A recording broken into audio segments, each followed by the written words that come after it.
d orbital and f orbital. S, P, D and F. These are of different types. Like we have known it as S, which is a single one, or just one type is there. D, which has 5 different types. P, which has 3, and F, which has 7. So all these are different types of orbitals. They hybridize with each other in order to form the molecules, in order to form the chemical bonds. And actually, they gives us an idea that how a hybridization occurs and how the bonding happens. Let's begin with the new point, which is types of hybridizations and shapes of molecules. They both are interrelated with each other because the hybridization actually decides the shapes of the molecules. Now, first type is sp hybridization.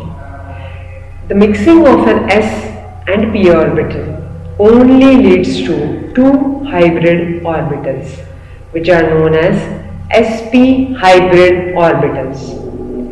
After the name of an s and a p orbital involved in the process of hybridization.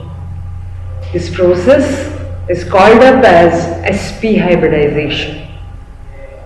Hybridization means combination. Combination of 2 different kinds of orbitals, or 2 or more different kinds of orbitals. Now here, each sp orbital has 50% s character and 50% p character. Why it is so? Because S is a single one and P is a single one. So both of them have 50-50% characteristic in our sp hybridization, right? Examples we can take it as BF2, BCl2, etc. This has linear shape.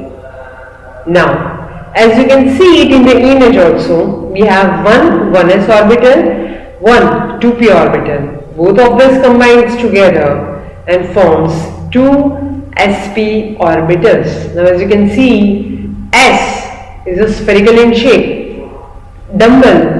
P is dumbbell in shape. Both of them combines together and take 2 sp hybridized shape.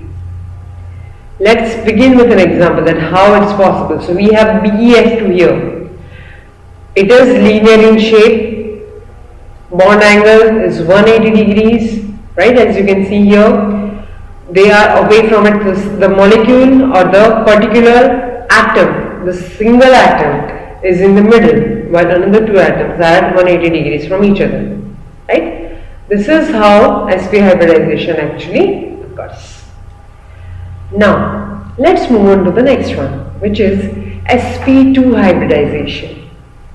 Here when one s and 2 p orbitals combines with each other or mix up to hybridize, their result is 3 new orbitals called sp2 hybrid orbitals. Each sp2 hybrid orbital has 33% s character and 67% p character. Why it is so? Because here one s orbital is there while 2 p orbitals are involved. So you have to make sure that how the characters can be observed, right? Now let's observe its example. So we can take here BF3 NO3 minus into account. Okay, let's see that how the shape of the molecule happens. Now as in the image you can see one s orbital is there which is pink in color. 2p orbital is there which is green in color.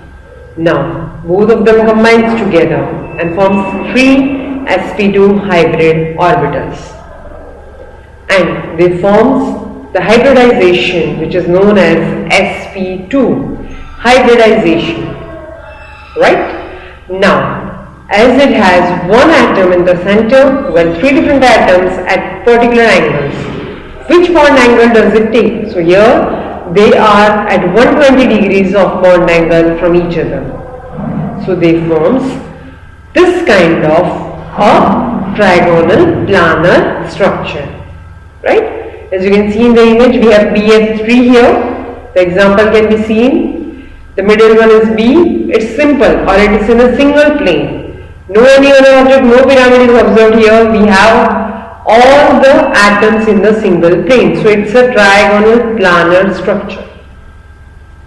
Okay, we can take the example of NO3 minus also.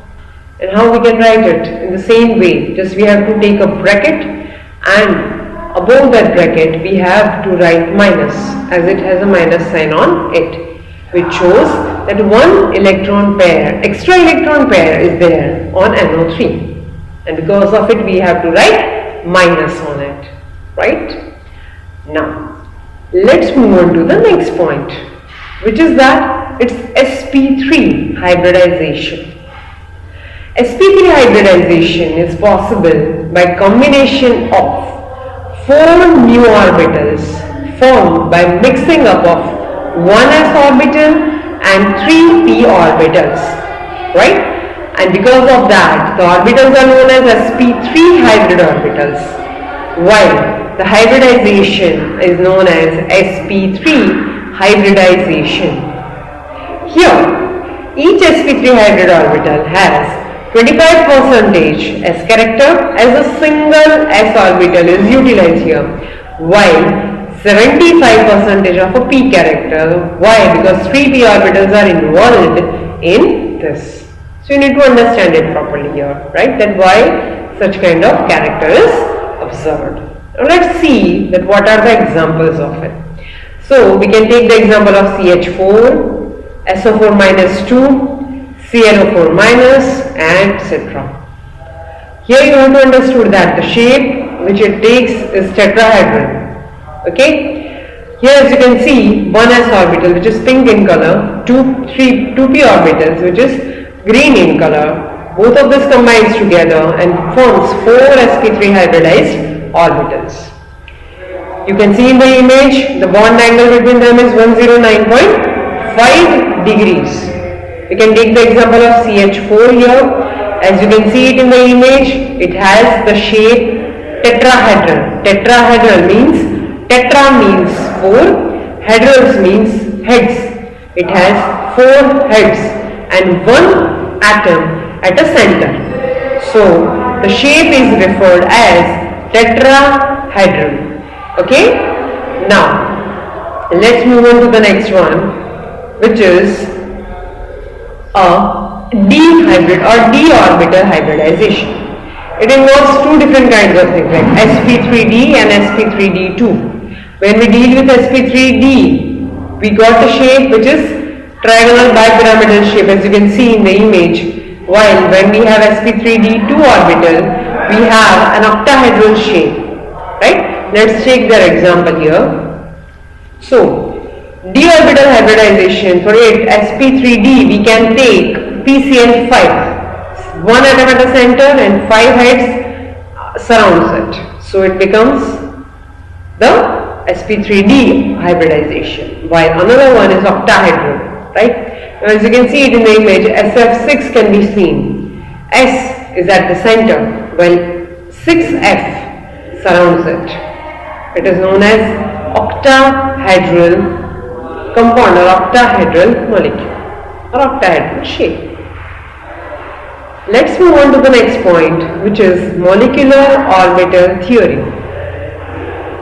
Molecular orbital theory has different features. Now how can we understand it, right?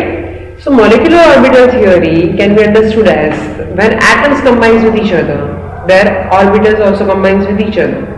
So that atomic orbitals combines to form the molecular orbitals, like atoms combines together to form molecules, likewise. So here, which are the features that we have to understand for MO? The atomic orbitals of individual atoms combine to form molecular orbitals, and these MOs are filled up in the same way as atomic orbitals are formed, right? They have the characteristic of their atomic orbitals only. And another one is the molecular orbitals have definite energy levels. Third one, the shapes of MOs formed are generally depending upon the different kinds of atomic orbitals which are involved. Next we will see in our next session. Thank you so much everyone.